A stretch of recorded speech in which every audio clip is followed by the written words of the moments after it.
హిజ్రాల గురించి తెలుసుకోవాలని సాధారణ మనుషులకు ఎక్కువ ఆతృతగా ఉంటుంది. హిజ్రాల గురించి ఆలోచిస్తున్నప్పుడు లేదా వారి గురించి మాట్లాడుతున్నప్పుడు ఎన్నో ప్రశ్నలు మనలో మొదలవుతాయి. ఈరోజు మనం హిజ్రా యొక్క చరిత్ర మరియు వారి యొక్క నమ్మలేని నిజాల గురించి తెలుసుకుందాం. హాయ్ ఫ్రెండ్స్, ఇప్పుడు వరకు మన ఛానల్ని సబ్స్క్రైబ్ చేసుకోకపోతే వెంటనే సబ్స్క్రైబ్ చేయండి. నోటిఫికేషన్ ఆన్ చేసి ఉంచినట్లయితే ఇటువంటి ఇంట్రెస్టింగ్ వీడియోలు నేను అప్లోడ్ చేసిన వెంటనే మీకు ముందుగా వస్తాయి. ఇప్పటికే మన ఛానల్ని సబ్స్క్రైబ్ చేసుకున్న వాళ్ళకు చాలా థ్యాంక్స్. ప్రతి ఒక్కరికి హిజ్రాల గురించి ఎన్నో అనుమానాలు. వాళ్ళు చరిత్రలో ఎప్పటి నుంచి ఉన్నారు?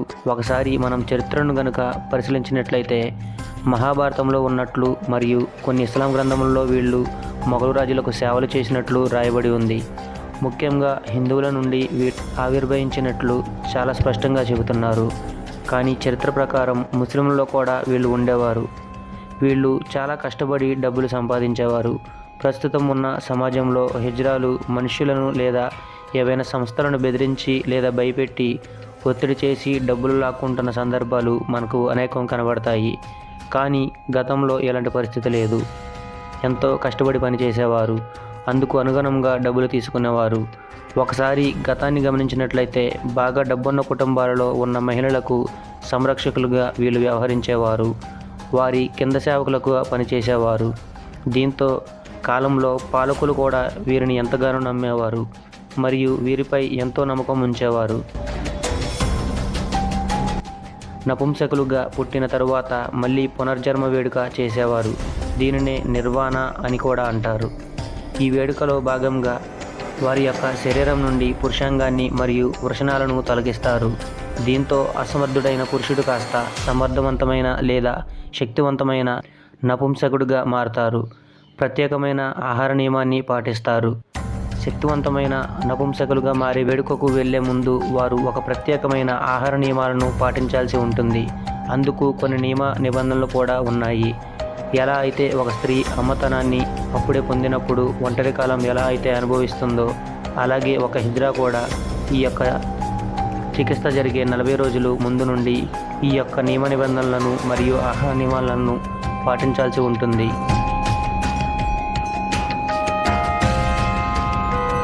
ఏడాది పొడవునా ఎన్నో అవమానాలు భరించే హిజ్రాలు సంవత్సరంలో 3 రోజులు ఆనంద మహోత్సవాలతో గడుపుతారు. చెప్పాలంటే దానికోసమే ఏడాదంతా ఎదురు చూస్తూ ఉంటారు. అదే హిజ్రాలు పండుగ. ప్రతి ఒక్కరికి పెళ్ళి అనేది జీవితంలో ముఖ్యమైన ఘట్టం. కానీ హిజ్రాలకు ఆ అదృష్టం ఉండదు. కానీ వారు ఆ ఉత్సవాలలో పెళ్లి కూతురులాగా రెడీ అవుతారు. అది ఆ పండుగ వాళ్ళకిచ్చిన గొప్ప బహుమానం. వాళ్లకు మానవ అతీతమైన సామర్థ్యం ఉంది. వీళ్ళు భవిష్యత్తులో జరగబోయే విషయాలను ఊహించి ముందే వాటికి అవగతం చేసి ఉంటారు. హిజ్రాలకు కొన్ని అతీత శక్తులు ఉంటాయని చాలామంది భావిస్తుంటారు. తాము చనిపోతామన్న విషయం హిజ్రాలకు ముందుగానే తెలుస్తుందంట. కొన్ని రోజుల్లోనే తాను చనిపోతానని. అప్పుడు వారు ఇంట్లో నుండి బయటకు రారు. ఆ చివరి రోజులు దేవుణ్ణి స్మరిస్తూ ఉండిపోతారు. ఒక హిజ్రా చనిపోతున్నానని తెలిసిన వెంటనే ఆ ఊళ్ళో చుట్టుపక్కల ఊళ్ళల్లో ఉండే మిగిలిన హిజ్రాలు కూడా వచ్చి వారిని పరామర్శిస్తారు. ఆ చనిపోయే వ్యక్తి నుంచి ఆశీస్సులు తీసుకుంటారు. వాళ్ళ దీవెనలు చాలా పవర్ఫుల్గా ఉంటాయి. తన చివరి రోజుల్లో ఓ హిజ్రా కూడా ఆహారం తీసుకోదట. కేవలం మంచినీళ్లు మాత్రమే తాగుతారు. హిజ్రా చనిపోయిన తర్వాత ఆ విషయాన్ని వీలైనంత వరకు సీక్రెట్గా ఉంచుతారంట. కేవలం ఒకరిద్దరు ప్రభుత్వ అధికారులకు మాత్రమే సమాచారం ఇస్తారు. అది కూడా వాళ్ళు సీక్రెట్గా ఉంచాలి. అయితే అంతిమ సంస్కారాలు ఎక్కడ చేస్తున్నారన్న విషయం మాత్రం వారికి కూడా చెప్పరట. అది అత్యంత రహస్యంగా జరుగుతుంది. హిజ్రా చనిపోయిన తర్వాత ఆ మృతదేహాన్ని మిగిలిన వాళ్ళు చెప్పులు బూట్లతో కొడతారు. దానివల్ల ఈ జన్మలో చేసిన పాపం పోతుందంట. అలాగే డెడ్ బాడీని తెల్లని గుడ్డలో చుట్టుపెడతారు. దాని ప్రకారం ఈ ప్రపంచంలో దేహంతో బంధం తెగిపోయింది అని సంకేతంగా అలా చేస్తారట. అలా చేయడం వల్ల వచ్చే జన్మలో హిజ్రాలు కాకుండా మామూలు మనిషిలాగా పుడతారని నమ్మకం. సమాజంలో ఎవరికైనా వ్యక్తి చనిపోతే వారిని పాడి మీద మోసుకుంటూ తీసుకెళ్తారు. కానీ హిజ్రా మృతదేహాన్ని మాత్రం పాడి మీద కాకుండా తోటి హిజ్రాలు భుజాల మీద మోసుకెళ్తారు. అది కూడా అర్ధరాత్రి పూట ఎవరు చూడకుండా తీసుకెళ్తారు. ఎవరైనా ఆ మృతదేహాన్ని చూస్తే ఆ హిజ్రా వచ్చే జన్మలో కూడా మళ్ళీ హిజ్రాగానే జన్మిస్తారట. హిజ్రాలకు దహన సంస్కారాలు నిర్వహించరు. వారి మృతదేహాన్ని పూడ్చిపెడతారు. అది కూడా అర్ధరాత్రి పూట. బయటవారు ఎవరూ చూడకుండా చేస్తారు. ఒకవేళ అంతిమ సంస్కారాలు చేస్తున్న సమయంలో బయటి వ్యక్తులు చూస్తే అది వాళ్లకు చాలా డేంజర్ అని నమ్ముతారు. అయితే వాళ్ళ గురించి రాజ్యాంగంలో ఏముందో ఒకసారి విందాం. రాజ్యాంగంలోని 21వ ఆర్టికల్ హిజ్రాలతో సహా దేశ పౌరులందరికీ గోప్యత, వ్యక్తిగత గౌరవ రక్షణ హక్కును కల్పించింది. మనుషులు, యాచకులు నిర్బంధ అక్రమ రవాణాను ఆర్టికల్ 23 నిషేధించింది. ఇంకా రాజ్యాంగంలో మరెన్నో నిబంధనలు ఉన్నాయి. ప్రత్యేకించి 14, 15 ఆర్టికల్స్ మతం, జాతి, సెక్స్, జన్మస్థలం ప్రాతిపదికను వివక్షత చూపడాన్ని నిషేధించాయి.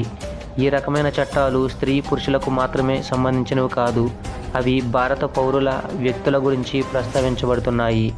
లింగ మార్పిడిదారులు భారత పౌరులు. ఈ చట్టాలు హిజ్రాలు, లింగ మార్పిడిదారులతో సహా సమస్త వ్యక్తుల హక్కులను కాపాడుతున్నాయి. కానీ అవన్నీ పుస్తకాలకు మాత్రమే పరిమితమయ్యాయి.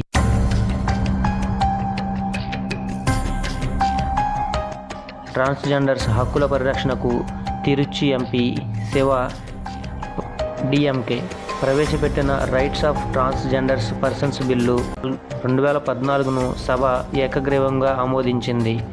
పార్లమెంటు చరిత్రలో ఓ ప్రైవేటు మెంబర్ బిల్లు ఆమోదం పొందడం 45 ఏళ్ల తర్వాత ఇదే తొలిసారి. దీని ద్వారా ఓటర్ గుర్తింపు కార్డులు, పాన్ కార్డులు, పాస్పోర్టు, డ్రైవింగ్ లైసెన్స్లతో సహా అన్ని సౌకర్యాలను నేషనల్ ట్రాన్స్జెండర్స్ వెల్ఫేర్ కమిషన్ ప్రత్యేక కోర్టులను ఏర్పాటు చేస్తారు. బాల్యం నుంచి వృద్ధాప్యం వరకు వీరిని వివిధ దశల్లో సమాజ భాగస్వాములను చేసేలా 10 చాప్టర్లు, 58 క్లాజులలో బిల్లును రూపొందించారు. ఇక ట్రాన్స్జెండర్స్ బ్యాంకు ఖాతాలను తెరిచేందుకు పత్రాల్లో థర్డ్ జెండర్ అన్న కాలమును ఏర్పాటు చేస్తారు. విద్య